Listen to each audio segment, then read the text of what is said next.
میں آج کے اس سیمینار سے اب اگلے مقرر کو دعوت دینے جا رہا ہوں۔ لاہور سے یہاں تشریف لائے ہیں۔ پورے عالم اسلام میں اسلامی تحریکوں سے رابطے کا فریضہ انہی کے کاندھوں پر ہے۔ حالات سے باخبر رہتے ہیں اور اسلامی تحریکیں جد و جہد کے جس مرحلے سے گزر رہی ہوتی ہیں اس کی نفس کے اوپر ان کا ہاتھ موجود ہوتا ہے۔ میں لاہور سے آئے ہوئے مقرر جماعت اسلامی کے خارجہ امور کے انچارج عبدالغفار عزیز بھائی سے درخواست کروں گا کہ وہ تشریف لائیں اور آپ سے خطاب فرمائیں۔ الحمدللہ نحمده ونستعینه ونستغفره ونؤمن به ونتوکل علیہ ونعوذ باللہ من شرور انفسنا ومن سیئات اعمالنا من يهده الله فلا مضل له ومن يضلل فلن تجد له وليا مرشدا اما بعد فأعوذ بالله من الشيطان الرجيم بسم الله الرحمن الرحيم إن الذين آمنوا وعملوا الصالحات سيجعل لهم الرحمن ودا صدق الله العظيم۔ محترم اور مخدومی جناب سید منور حسن صاحب، محترم جناب حافظ محمد ادریس صاحب، برادر محترم جناب شاہ نواز فاروقی صاحب، برادر عزیز جناب حافظ نعیم الرحمن صاحب اور دیگر تمام ذمہ داران جماعت اور بہت عزیز اور محترم میرے بزرگوں، بھائیوں، بہنوں اور بچوں،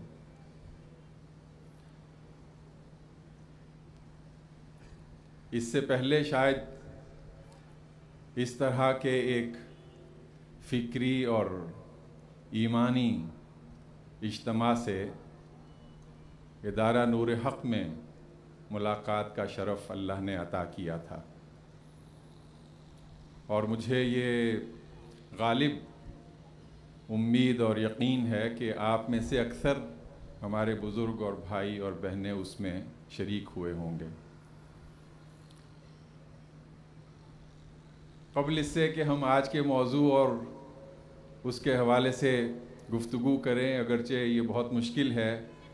کہ محترم سید صاحب کی موجودگی میں محترم سید صاحب کا ذکر کیا جائے، اور ایسے دو بزرگوں کی موجودگی میں کہ جنہوں نے براہ راست مسلسل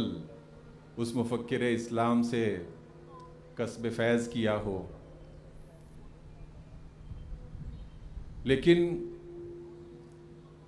آپ سب اور ہم سب جانتے ہیں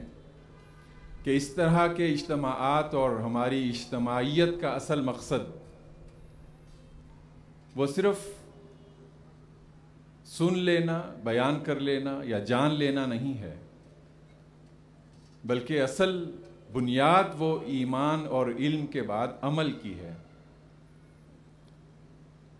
عمل کے بغیر ایمان بھی، عمل کے بغیر عبادت بھی، رسول اکرم صلی اللہ علیہ وسلم نے فرمایا کہ کسی بوسیدہ کپڑے کی طرح اس کے منہ پہ دے ماری جاتی ہے، اور ہم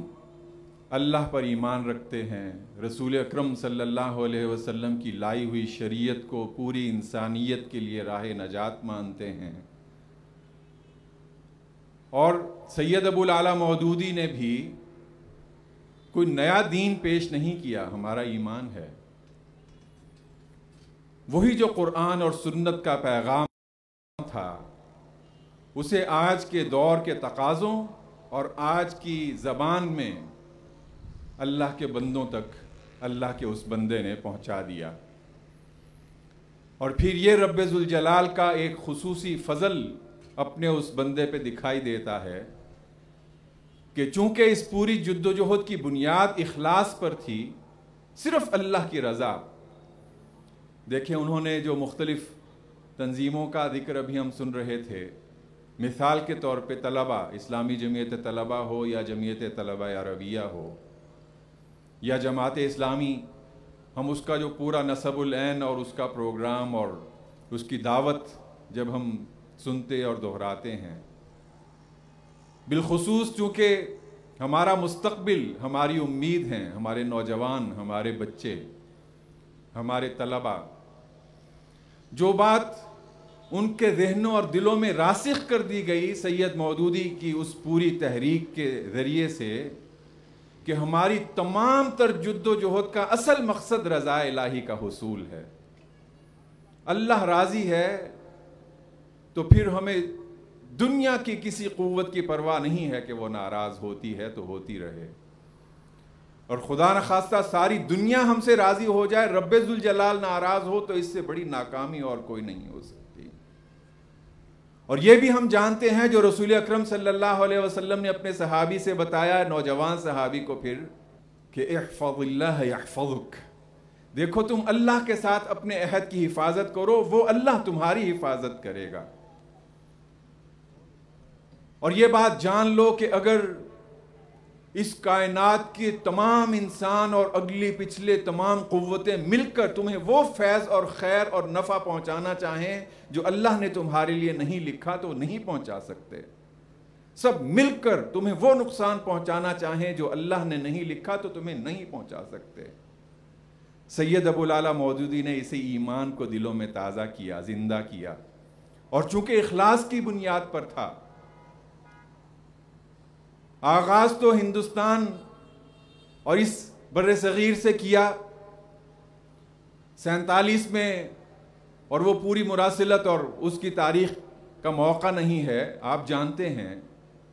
جماعت اسلامی کی بنیاد 41 میں، پھر اس کے بعد ادھر ہجرت کا لفظ زبان پہ آ گیا ہے، تو جی چاہتا ہے یہ کہہ دوں کہ سید ابو الاعلیٰ مودودی نے ہجرت اور مہاجر کی لاج رکھ لی ہے. سید ابو الاعلیٰ مودودی ہجرت کے سر پہ سجا ایک ایسا تاج ہے کہ پوری دنیا اس کی چمک کی گواہی دیتی ہے. یہ کوئی جملہ نہیں ہے، لفاظی نہیں ہے، حقیقت ہے. ساری دنیا اس کی گواہ ہے. پوری دنیا کے تمام تھنک ٹینکس مل کر آج بھی اس بات پہ غور اور خوض کر رہے ہیں کہ وہ جو ایک بات وہ ایک اجمی نے لاہور اور اس سرزمین سے اس صدا کو بلند کیا، تمام تر کوششوں کے باوجود اس کی قوت میں اضافہ ہوتا چلا جا رہا ہے. اسے کیسے ناکام بنایا جائے؟ آپ کو موقع ملے تو آپ ذرا سرچ کیجئے. آج کی جو ٹیکنالوجیز ہیں اس میں دیکھیے کہ اس دنیا میں اس وقت پولیٹیکل اسلام کو کتنا زیر بحث لایا جا رہا ہے. پولیٹیکل اسلام یہ ان کی وضع کردہ ایک اصطلاح ہے. اسلام ایک ہی ہے. اسلام کہ جو پورا مکمل جامع نظام حیات ہے. اور سید ابو الاعلیٰ مودودی کی کتابیں ہی اس بات کی دلیل ہیں کہ زندگی کا شاید کوئی ایسا گوشہ باقی نہیں بچا کہ جس کے لیے اللہ نے اپنے اس بندے کو توفیق نہ دی ہو کہ اسے ہماری اور آپ کی زبان کے قرآن 1440 ہجری ابھی شروع ہوا ہے. 1440 برسوں میں کتنی تفاسیر قرآن لکھی گئیں، لیکن اللہ نے جو قبولیت اپنے اس بندے کی لکھی ہوئی تفسیر قرآن کو دی ہے، آج کی دنیا میں شاید اس کی، میں بالکل کامل یقین کے ساتھ کہتا ہوں، آج کی دنیا میں اتنی قبولیت کسی اور کوشش کو نہیں ملی. مقام یقیناً سید ابو الاعلیٰ مودودی سے ان کا بلند ہوگا. ائمہ کرام گزرے ہیں، پوری امت کی رہنمائی کرنے والی ہستیاں گزری ہیں، اور ان سب نے پھر صحابہ کرام سے فیض حاصل کیا ہے. ان میں مفسر قرآن اور حبر القرآن جیسے صحابہ کرام کہ جن کے پاؤں کی خاک سید مودودی کے لیے باعث افتخار قرار پاتی ہے. لیکن اگر آج کی دنیا میں دیکھیں، ابھی گزشتہ ہفتے ترکی جانے کا اتفاق ہوا. جو اس وقت کی وہاں حکمران پارٹی ہے جسٹس اینڈ ڈیولپمنٹ پارٹی، اس کے نائب صدر ہیں یاسین اقتائی، اس کے اس وقت وہ تنظیمی امور کے ذمہ دار ہیں. کہنے لگے کہ ترکی کا شاید کوئی پڑھا لکھا انسان آپ کو ایسا نہیں دکھائی دے گا کہ جو قرآن کریم کا مطالعہ کرنا چاہتا ہو اور اس کے گھر میں تفہیم القرآن کا ترکی ترجمہ نہ ہو۔ کہنے لگے کہ میں نے ابھی ایک آخری کتاب پڑھی ہے اپنی بہن حمیرہ مودودی کی شجر سایہ دار، اس کا ترکی ترجمہ میں نے پڑھا ہے۔ بڑے ایک جذب کی کیفیت میں بیان کر رہے تھے۔ کہنے لگے کہ میں سفر پہ جا رہا تھا، یہ کتاب مختصر سی کتاب ہے، مجھے ملی، مختصر سفر تھا، میں نے اپنے ساتھ رکھ لی۔ میں گاڑی میں پڑھتا رہا، جہاز میں مطالعہ کرتا رہا، ابھی شروع کی تھی کتاب، اور جب میں اپنی منزل پہ پہنچا تو صرف آخری 2-3 صفحات باقی رہ گئے تھے۔ کتاب کو چھوڑنا دل نے گوارا نہ کیا۔ میں نے جہاز سے نکل کے امیگریشن کاؤنٹر تک پہنچتے ہوئے بھی راستے میں کتاب کھول کے اس کو پڑھتا رہا، اور جب میں کاؤنٹر پہ پہنچا وہ کتاب مکمل ہو گئی، اور میں نے سامنے گھڑی پہ وقت دیکھا، اور جب وہ اس کی امیگریشن کی تاریخ اس پہ پاسپورٹ پہ لکھی جا رہی تھی، کہنے لگے کہ میں بالکل ایک سناٹے میں رہ گیا۔ این یہ وہی وقت تھا اور یہ این وہی دن تھا کہ جس دن اور جس گھڑی اللہ تعالیٰ نے اپنے اس بندے سید ابوالعلا مودودی کو اپنے پاس بلایا تھا۔ میں راستہ بھر اسی کی مجلس میں تھا، اور یہ اچانک ان سے ملاقات ختم ہوئی ہے، اور وہ دنیا سے اپنا سفر، ان کی یاد میرے دل میں تازہ ہو رہی ہے۔ وہ جو قرآن کریم کی یہ آیت ابھی ہم نے سنی کہ یقیناً جو لوگ ایمان لائے اور جنہوں نے نیک عمل کیے، اللہ تعالی رحمان وہ دلوں میں اس کے لیے محبت پیدا فرما دے گا۔ اب سید ابوالعلا مودودی، عربی جس کی مادری زبان نہیں ہے، اب ان کی لکھی ہوئی یہ کتابیں کس طرح پوری دنیا کے مسلمانوں کے لیے، ابھی حال ہی میں ایک تازہ کتاب لکھی گئی ہے،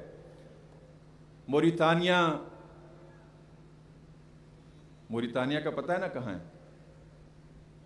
جی افریقہ میں ہے، جی بالکل افریقہ میں، وہ بالکل آخری کنارے پہ، مغربی کنارے، اس کے بعد پھر آگے سے سمندر، اور پھر اس سے اگلے کنارے پہ امریکہ شروع ہو جاتا ہے۔ وہاں کے ایک بہت بڑے اسکالر ہیں ڈاکٹر محمد مختار الشنقیطی۔ انہوں نے کوئی تقریباً 650 صفحات پر ایک کتاب لکھی ہے جس میں پوری مسلمان امت کی تاریخ کا جائزہ لیا گیا ہے، اور تاریخ میں بھی بالخصوص حکومت اور اقتدار اور دستور۔ کتاب کا نام ہے الازمہ الدستوریہ من الفتنة الکبریٰ الی الربیع العربی۔ اسلامی تاریخ میں ایک دستوری بحران، فتنہ کبریٰ سے لے کے عرب بہار تک، اور اس کتاب میں وہ تقریباً تمام علماء کرام اور بزرگوں اور ائمہ کا ذکر کرتے ہیں، ان کی خدمات کو خراج تحسین پیش کرتے ہیں، ان کا جائزہ لیتے ہیں، اور پھر اس میں سید مودودی کے لیے چند صفحات مخصوص کرتے ہیں۔ میں ان صفحات میں سے صرف اس کا پہلا پیرا اور اس پیرے کی چند سطریں آپ کی خدمت پہ پیش کرتا ہوں۔ وَيُمَثِّلُ الْوُضُوحَ الْأَخْلَاقِيِّ وَالنَّظَرِيِّ الَّذِي يَمِيلُ الْأَعْلَى الْمَوْدُودِ كِتَابَهُ الْخِلَافَةَ وَالْمُلْكَ وَرُبَّمَا لَمْ يَكْتُبْ عَالِمٌ مُسْلِمٌ قبل ابن تيمية أو بعده عن التمييز بين الخلافة والملك بوضوح أخلاقي ونظري أكثر مما فعل المودودي، فقد ركز المودودي على بيان خصائص الخلافة الراشدة فأجملها۔ کہتے ہیں کہ وہ کام جو اس سے پہلے ابن تیمیہ اور ابن خلدون نے کیا تھا، وہ جو اسلامی ریاست کے واضح اصول بیان کرتے ہوئے، وہ ابن تیمیہ کے بعد سید ابوالعلا مودودی نے زیادہ واضح فکری بنیاد کی حیثیت سے اسے دنیا کے سامنے پیش کیا، اور اس انداز سے پیش کیا کہ مسلمان امت سے ابن تیمیہ سے پہلے یا ابن تیمیہ کے بعد کسی اور بندے کو اس کی توفیق نہیں ملی۔ اور یہ جائزہ صرف ان کی ایک کتاب خلافت و ملوکیت کے حوالے سے لیا جا رہا ہے۔ وہ مسلسل پھر اس کے مختلف گوشے پیش کرتے ہیں. سید مودودی، موریتانیہ، کہاں وہ ہزاروں کلومیٹر کا فاصلہ، اجنبی زبان، اجنبی معاشرہ، اور یہاں پہ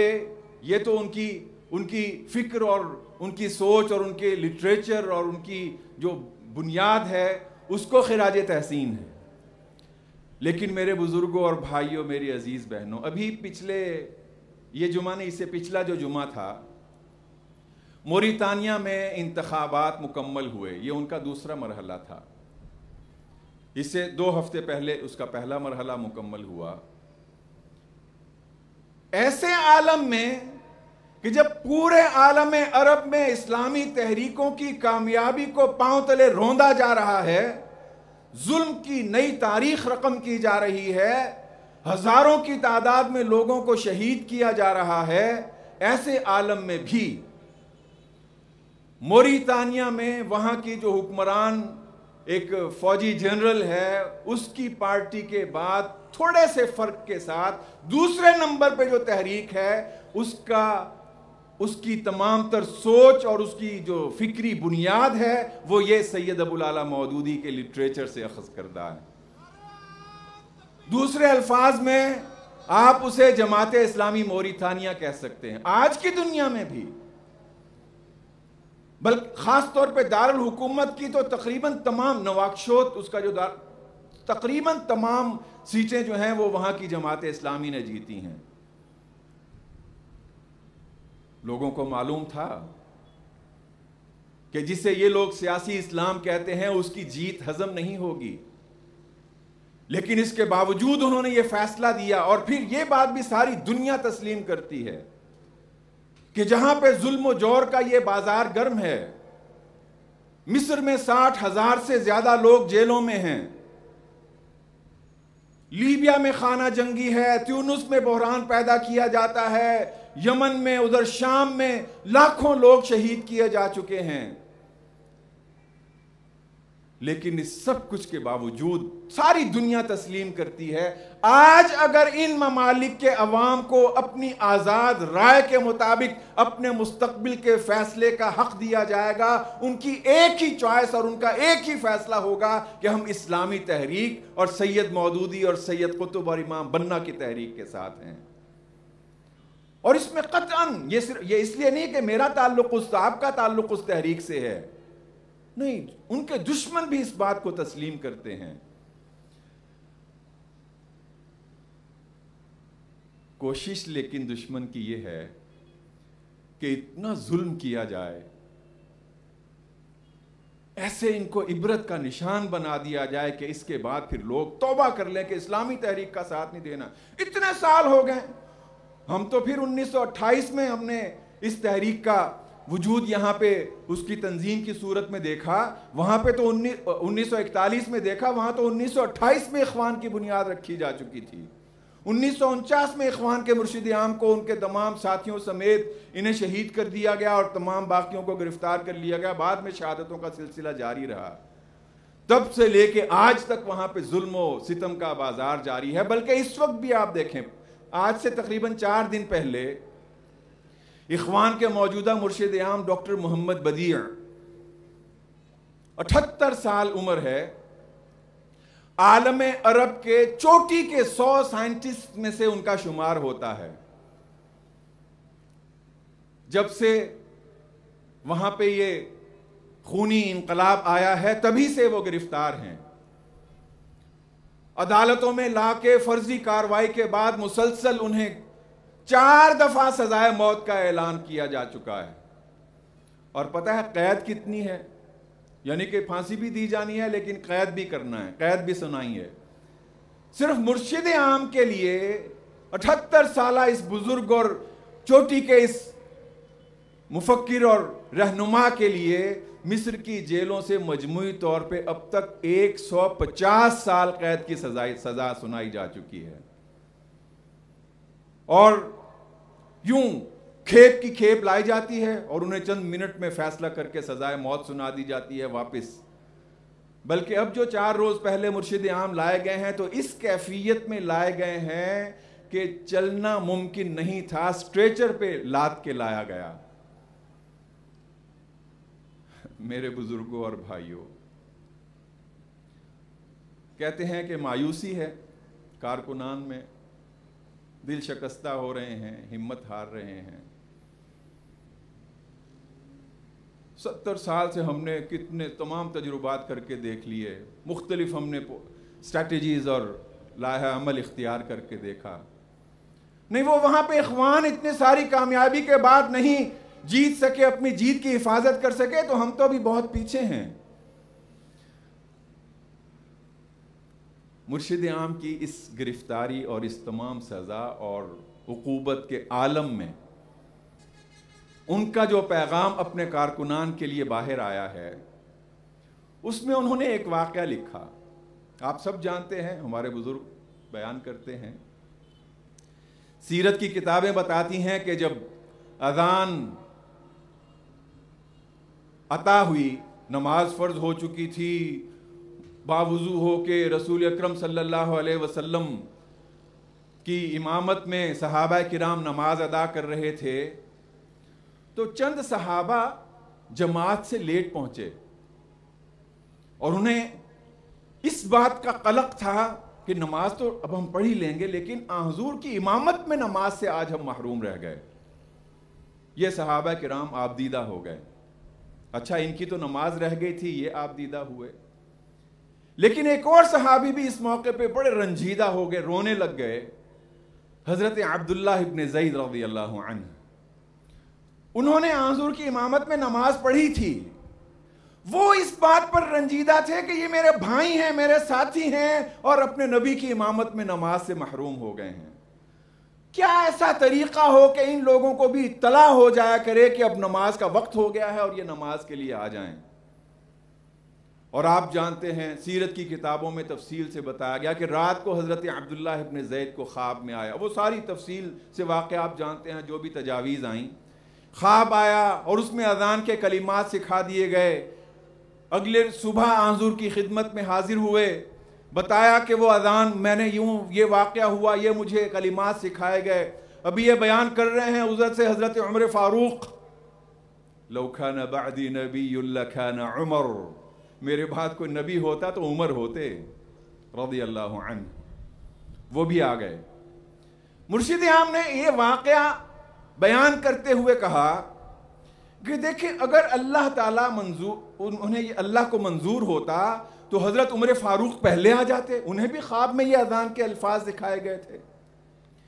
لیکن انسانیت کو، مسلمان امت کو یہ پتا چلنا تھا کہ عمر فاروق کو یہ خواب آیا، انہوں نے آ کے بیان کیا، اور پھر بعد میں حضرت عبداللہ ابن زید ایک غلام کے۔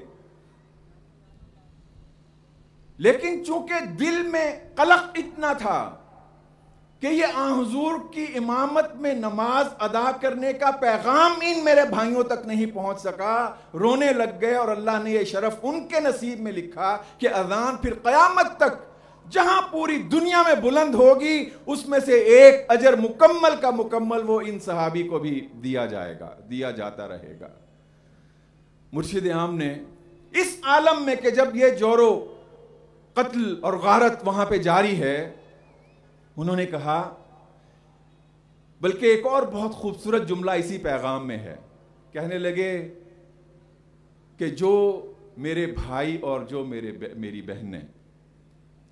وہ اپنے اوپر ہونے والے ظلم اور ستم کا مقدمہ اللہ کی عدالت میں درج کروا دیتے ہیں تو وہ پھر اپنے اوپر ظلم کرنے والوں سے کوئی شکوہ نہیں کیا کرتے۔ جب اللہ کی عدالت میں مقدمہ ہے تو رب جانے اور وہ جانے۔ ہمارا اصل، ہماری فکر مندی یہ ہونا چاہیے کہ وہ میرے بھائی ہیں، ان تک یہ میرے دین کا پیغام نہیں پہنچا ہے، میرے ساتھی ہیں، حضور کی امامت سے محروم رہ گئے ہیں۔ میں عرض کر رہا تھا کہ نور حق میں ملاقات ہوئی تھی، اور میں اب ہاتھ کھڑے کروانے لگا ہوں۔ جو وہاں موجود تھے انہیں تو معلوم ہو چکا ہوگا میں کیا پوچھنے والا ہوں۔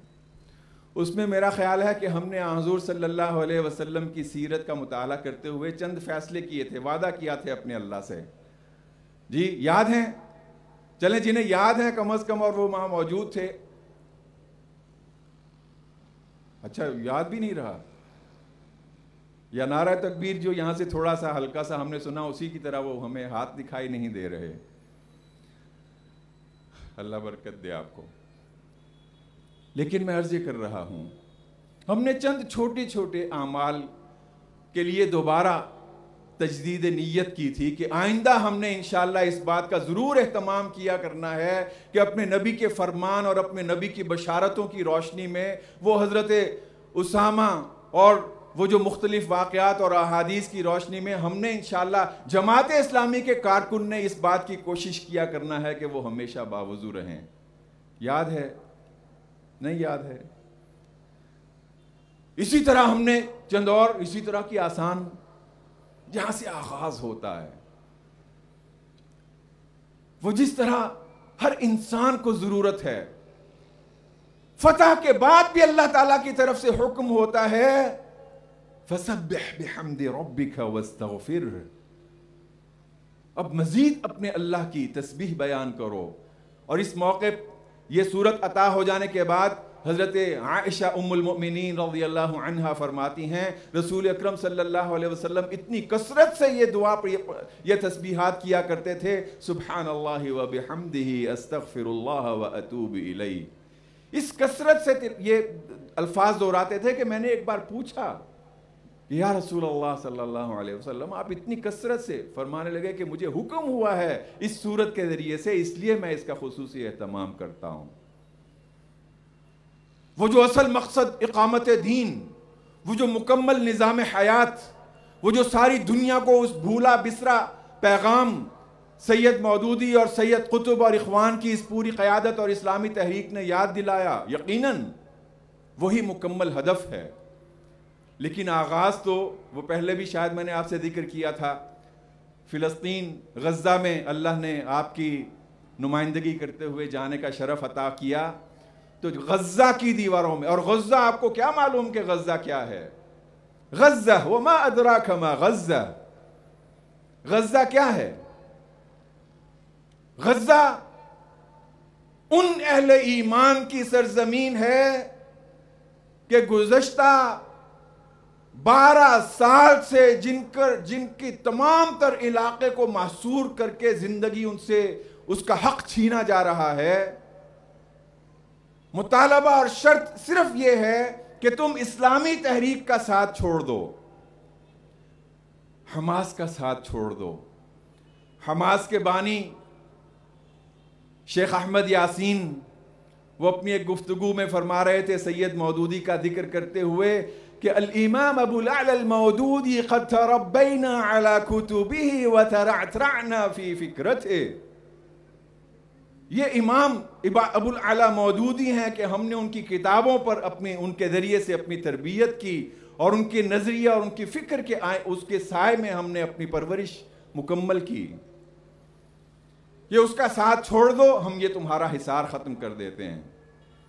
یہ بھی پرسوں جو جمعہ گزرا ہے, آپ کو یاد ہے, آپ کو معلوم ہے, آپ نے کہیں پہ سنا, اس جمعے کو بھی ہزاروں کی تعداد میں آپ کے بھائی اور بہنیں اور بچے, وہ ادھر سے جو صہیونی فوجوں نے آہنی باڑ لگا رکھی ہے کہ سرزمین فلسطین اب اسرائیل ہے, اب یہ فلسطین نہیں ہے,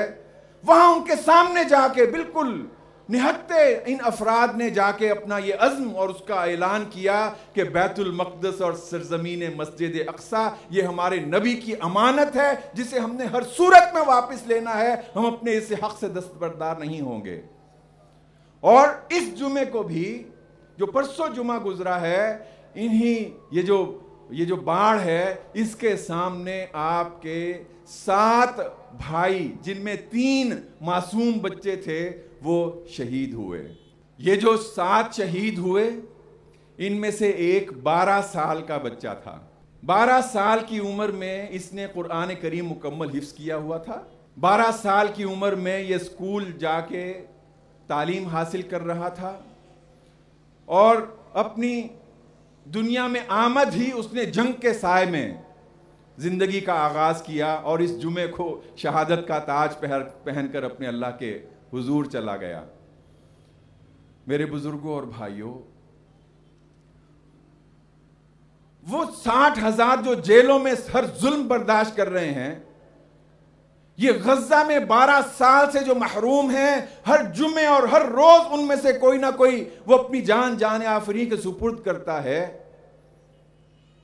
میرے بزرگوں اور بھائیوں، ان میں سے کسی کے قریب بھی مایوسی نہیں پھٹکی۔ میرے اور آپ کے جو ہم اس عافیت کے ساتھ اس سرزمین پاک اور پاک سرزمین پر موجود ہیں، ہمیں کیوں آخر پریشان کرتی ہے یہ مایوسی؟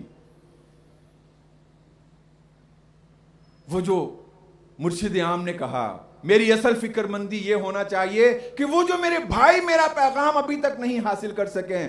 محترم سید منور حسن صاحب کی قیادت میں جماعت کا ایک وفد جب گیا وہاں پہ حسنی مبارک کے اقتدار کے خاتمے کے بعد،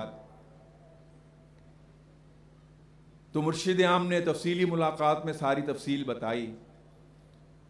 کہنے لگے کہ اب اس وقت تک مصر، جس کی اس وقت آبادی 80 ملین تھی، 8 کروڑ، اس میں ہم اپنا پیغام جتنے لوگوں تک پہنچا چکے ہیں یا سکے ہیں، اخوان کے ارکان اور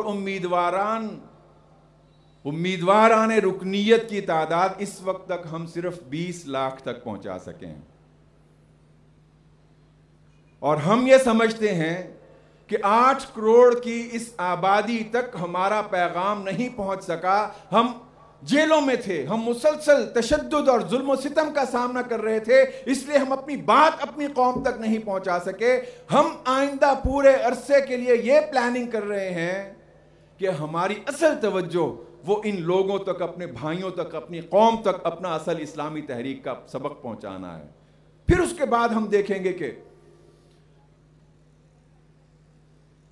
میرے بزرگوں اور بھائیوں، ظلم اور ستم یہ صرف مصر اور شام اور فلسطین یہاں پہ نہیں ہے، وہ ادھر بنگلہ دیش میں دیکھ لیجئے، ہمارے وہ فرشتہ صفت انسان شہید کر دیے گئے، پھانسیوں پہ جھول گئے،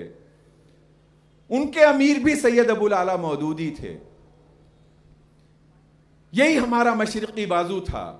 اسی اسلامی جمہوریہ پاکستان کی حفاظت کرتے ہوئے 1971 میں انہوں نے تمام تر قربانیاں پیش کیں۔ آج تک وہ اس جرم کی پاداش میں ہر ظلم مسکراتے ہوئے سہ رہے ہیں، اور وہ آپ نے پڑھا ہوگا نا خط جو اور ملاقات کا ذکر، جو مطیع الرحمن نظامی شہید، اگلی صبح ان کی پھانسی تھی، آج مغرب کے وقت ان کے اہل خانہ اور سب بچے اور معصوم اور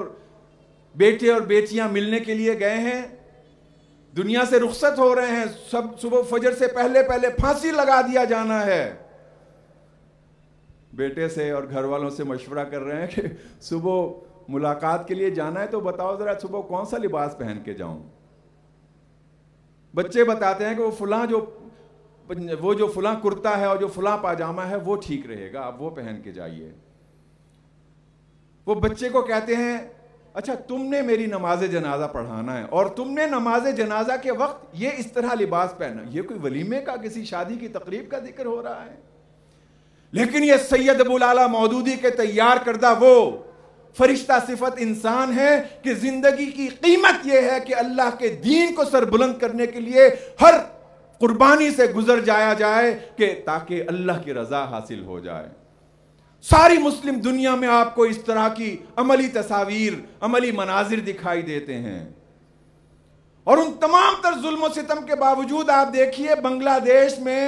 اب بھی ہندوستان کا وزیر اعظم کہتا ہے ہمارے لیے اصل خطرہ وہاں کی جماعت اسلامی ہے۔ ہندوستان کے وزیر اعظم کے مطابق کہ ہماری جو تمام سائنٹیفک رپورٹس ہیں اس کے مطابق اب بھی بنگلہ دیش میں جماعت اسلامی کے لیے 25% پاپولرٹی اور ان کی تائید پائی جاتی ہے۔ اور آج کا منظر اگر آپ دیکھیں تو حسینہ صرف جماعت ہی پہ نہیں، جماعت اسلامی کے ساتھ اتحاد کرنے والوں پر بھی۔ ابھی جو ایک تازہ رپورٹ وہاں سے آئی، بی این پی جو خالدہ ضیاء کی پارٹی ہے، وہ کہتے ہیں کہ مختلف اطراف سے ہم پر یہ دباؤ ہے کہ جماعت اسلامی کو الگ کر دیا جائے، جماعت اسلامی قابل قبول نہیں ہے۔ کہتے ہیں جو مختلف ذرائع سے جو پریشر ہم پہ ڈالا جا رہا ہے ان میں سے ایک یہ ہے، صرف یہ 1 ستمبر سے لے کے 25 ستمبر کو یہ انہوں نے رپورٹ جاری کی، 1 ستمبر سے لے کے 25 ستمبر تک ہمارے کارکنان کے خلاف 3 لاکھ نئے مقدمات قائم کیے گئے. لیکن یمکرون ویمکر اللہ یریدون لیطفئوا نور اللہ بافواہہم یأبی اللہ الا ان یتم نورہ واللہ متم نورہ. اور یہی ہمارا ایمان ہے، اور یہی یہ تمام ہمارے بھائی اور ہمارے ساتھی جو مختلف ممالک سے کہیں پہ کامیابیوں کے زینے طے کرتے ہوئے اور کہیں پہ آزمائشوں کی بھٹی سے نکلتے ہوئے وہ اسی منزل کی طرف آگے بڑھ رہے ہیں. میرے بزرگوں اور بھائیوں، غیب کا علم صرف رب ذوالجلال کے علاوہ کوئی نہیں جانتا. لیکن آپ اس دنیا کا یہ موجودہ سارا نقشہ دیکھیں، جس طرح مسلمان امت کو مزید تقسیم در تقسیم کیا جا رہا ہے. اب ہم ایک مسلمان امت کے طور پہ نہیں اپنے آپ کو منواتے، ہم اپنے آپ کو کہیں پہ کسی مسلکی تعصب کی نگاہ سے دیکھتے ہیں، کہیں پہ علاقائی اور لسانی، اور کہیں پہ پھر یہ اس طرح کی دیگر تقسیمات کے لیے کہ یہ اخوانی اور یہ تحریک سے تعلق رکھتے ہیں اور یہ دوسرے ہیں. ایک عجیب بات، وہ جو پورے انبیاء کی سیرت میں ہمیں قرآن کریم دکھاتا ہے،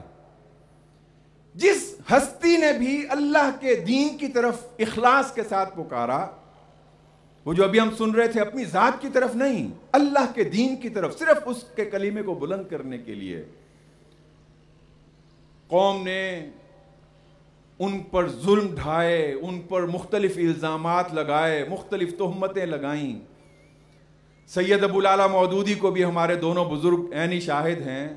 کس کس مشکل، وہ صرف پھانسی کی سزا اور وہ اس کا ذکر نہیں کر رہا، وہ خود پاکستان کے علماء کس بات کا، یہ کون سا باب کھلنے لگا تھا جسے بند کرتا ہوں. لیکن میں عرض کر رہا تھا کہ کیا کیا رکاوٹیں اور مشکل اوقات سامنے رہے. سید مودودی، ہمارا یہ یقین ہے کہ وہ اپنی قبر میں یہ تمام تر خدمات سر انجام دینے کے بعد جا کے سو گئے ہیں، اور ان کے حق میں ہمارے نبی صلی اللہ علیہ وسلم کا یہ فرمان یقیناً اب حقیقت بن چکا ہوگا کہ جس میں آپ نے فرمایا کہ یہ جو مٹی کا اور خاک کا ایک ڈھیر قبر دکھائی دیتی ہے، یہ اصل میں خاک کا ڈھیر نہیں ہوتا، بلکہ یہ روضۃ من ریاض الجنہ او حفرۃ من حفر النار. یا تو یہ جنت کے باغوں میں سے ایک باغ ہوتا ہے، یا خدا نخواستہ جہنم کے گڑھوں میں سے ایک گڑھا. ہمارا یقین اور ایمان ہے کہ جس طرح ساری دنیا میں اللہ کے بندے اپنے اللہ کے اس دوسرے بندے کے حق میں گواہی دے رہے ہیں، جس طرح یہ ان کے لیے قرآن اور حضور کی سنت کی طرف دعوت دینے کا سبب بنے ہیں، ان تمام لوگوں کی دعوتیں اس بندے کے حق میں قبول ہوتے ہوئے وہ یقیناً جنت کے باغ میں سے ایک باغ میں آسودہ ہیں. لیکن جو مخالفت کرنے والے، جو دشمن ہیں، وہ اپنی تیر اندازی سے اب بھی باز نہیں آئے. ابھی کچھ عرصہ پہلے ایک عرب چینل میں، خاص طور پہ چونکہ وہاں پہ اخوان کے ساتھ ایک بہت دشمنی مول لے لی گئی ہے، اور مولانا مودودی کے بارے میں ایک طویل ڈاکومنٹری، اور اس کا لب لباب یہ تھا کہ اس وقت دنیا میں جتنے فتنے ہیں اور جو کچھ بھی دہشت گردی ہو رہی ہے، اصل میں اس تمام یہ جو سید قطب نے اور اخوان نے اور امام حسن البنا نے جو کچھ بھی پیش کیا ہے، اور اس میں اور بھی بہت سارے لوگوں کے نام لے لیے گئے، کہ وہ سب ان کے لٹریچر سے اخذ کردہ ہے. اور اس ڈاکومنٹری کے ذریعے سے بہت زہر اگلا گیا. لیکن وہ جہاں سے ہم نے گفتگو کا آغاز کیا تھا، اسی پہ ہم اپنی بات کا اختتام کرنے کی کوشش کرتے ہیں. ادھر یہ ڈاکومنٹری جاری ہوئی، اور ادھر سوشل میڈیا پہ بالخصوص ٹویٹر کے ذریعے سے اتنی بڑی تعداد میں لوگوں نے سید ابو العلا مودودی کے ساتھ اپنے تعلق اور اپنی عقیدت کا اظہار کیا۔ مثال کے طور پہ یہ کویت کے ایک بہت معروف عالم دین ہے محمد احمد علی، یہ اپنی ٹویٹ میں اس ڈاکومنٹری پر تبصرہ کرتے ہوئے کہتے ہیں نفسی فدتک یا ابا الاعلی ورحم اللہ العلام، اے ابو الاعلی میری جان تم پر قربان ہو، اللہ تعالیٰ اپنے اس علامہ بندے پر رحم فرما۔ ایک نہیں، عمان سے ایک اور صاحب معتز عویس، وہ اپنے کہ جو وہاں پہ اس وقت عمان میں ایک بکس ایگزیبیشن انٹرنیشنل وہ ہو رہی ہے، کہنے لگے کہ وہاں پہ جانے والوں کے لیے یہ اس ڈاکومنٹری کے بعد یہ ضروری ہو گیا ہے کہ وہاں پہ چند کتابوں کو خاص طور پہ پڑھیں، جن میں انہوں نے 3-4 کتابوں کا نام لیا، جس میں سید ابو الاعلی مودودی رحمۃ اللہ علیہ کے لٹریچر کا ذکر کیا گیا۔ یہ باقی چیزیں میں چھوڑتا ہوں۔ اسی میں ایک صاحب نے شاید مغرب کے یورپ کے کسی ملک سے اپنا میسیج بھیجا، انہوں نے کہا کہ اس وقت دنیا میں اگر کوئی